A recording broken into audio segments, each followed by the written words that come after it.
we all like to think that a business is a mechanical system because then it's predictable.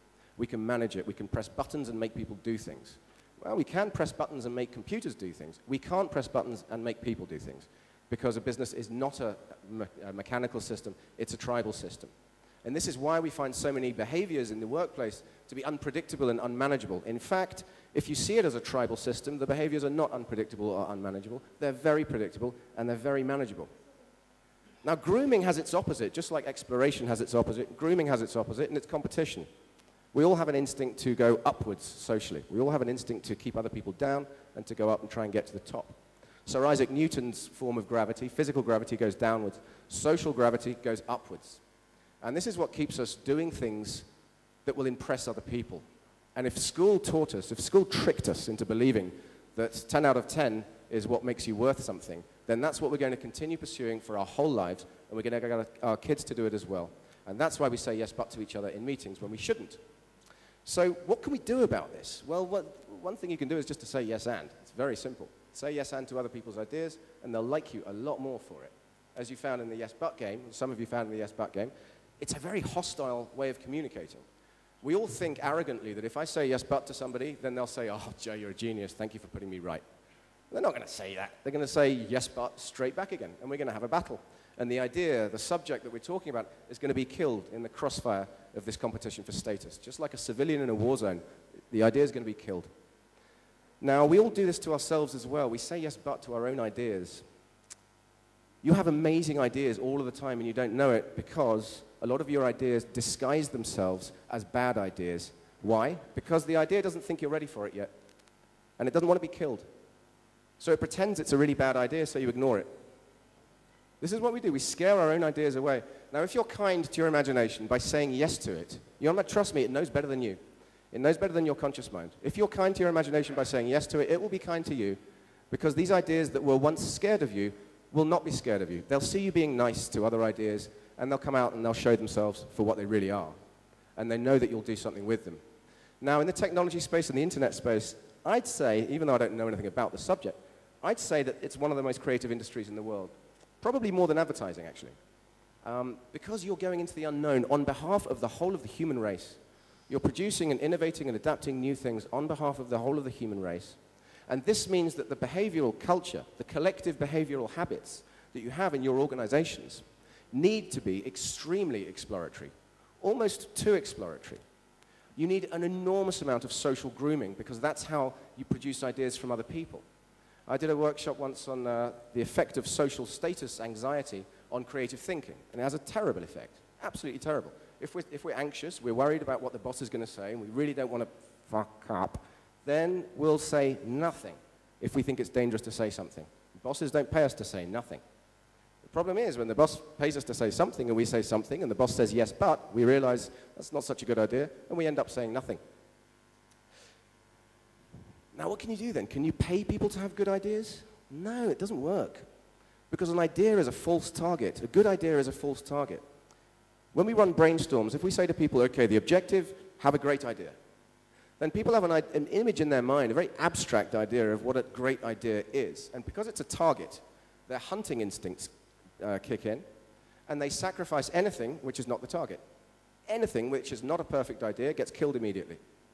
Which is a shame because the real behavior chain of having great ideas starts with a very small idea, a very stupid idea, often a very obvious idea. And it's what you do with it, it's where you push it that turns it into a great idea. So the best thing really to do is to activate the status instinct away from yes but. And you can say to people very simply, we've done it and it works. You can say to people, this bottle of champagne here is for the winner of the competition. And they say, what's the competition? And you say, well, you'll see. And they go, and then you start ticking down next to people's names, a little tick, every time they say something which builds on somebody else's idea, every time they say something which is a yes and. Within 5 minutes, they figure out the rules because they're so desperate to win this competition. Thanks to the Babylonians, they're desperate to win this competition for status. And they realize that building ideas generously is what gets them points. And they don't care about the actual ideas, they just care about the behavior of building ideas. And before they know it, they've got fantastic ideas. And they feel great about themselves, and they feel great about each other. You give them back the reason why they came into work in the first place, and it's a very beautiful thing to do. So this is an example of managing the behaviors that you want instead of trying to manage results, which is like chasing ghosts. Now, when you're in the online space, there are lots of behaviors that people are performing online which we think are specific to the online world. They're not. They're specific to the world of Homo sapiens sapiens. It just happens that online is one of the other environments where people can perform these behaviors. So if you look at the rise of social networks, it's amazing, wonderful. It's just electronic tribalism. That's all it is, electronic grooming. And so your challenge, I'd say, is to humanize technology instead of trying to technologize humans. And I think if you're really brave, the two next people that you should hire into your organization should be a zoologist or an anthropologist and a comedian. These people will give you insights. These people will give you gold. Animal behavior experts and comedians both do the same thing in different ways. Animal behavior people do it with long words. Comedians do it with jokes. What they all do is they remind us that we all live under the same stars. We're all fundamentally the same creatures. And it doesn't matter how many things there are that divide us. There are many, many more things that unite us. We all have the same shit going on in our lives. We're all as scared and weak and vulnerable as each other. And isn't it nice just to know that? We're actually all the same. And it's okay to be less than perfect. It's okay to not be the corporate robot. There was a comedian called Del Close who was an acid freak in the 50s. And he was in the US Air Force Dream Project, where they gave him lots of LSD, and they put him to sleep, and they woke him up, and they said, "Are you dreaming?" And this is a weird piece of research they did. And he pulled out of the project because it freaked him out. And a couple of weeks later, they sent him a letter, and it said, "Dear Mr. Close, you still owe the US Air Force one dream." Which is crazy. How can you owe people dreams? But I can tell you, when I worked in advertising, it felt like I owed my company my dreams. It felt like I owed my clients my dreams, which is rubbish.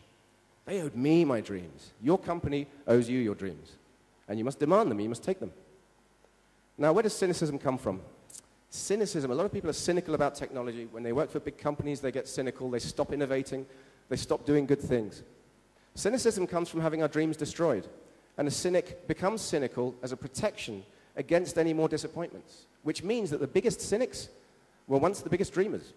And if you can say yes and to what people want out of life and out of each other on the internet, and you can do that by talking to anthropologists and zoologists very easily.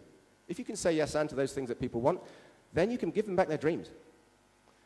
When you say yes and to people at work, you give them back their ideas, you give them back their design documents, you give them back their software, you give them back their websites, you give them back their business plans when you say yes and instead of yes but. There was an advertising agency that had lost its biggest client, and we did an emergency session with them, and we said, bring the client in for one last session and say yes and to everything the client says. And the client originally said, no, you know what? I hate you guys. I want my CDs back. It's over. And she finally agreed, okay, I'll come in for half an hour. And she went in for half an hour.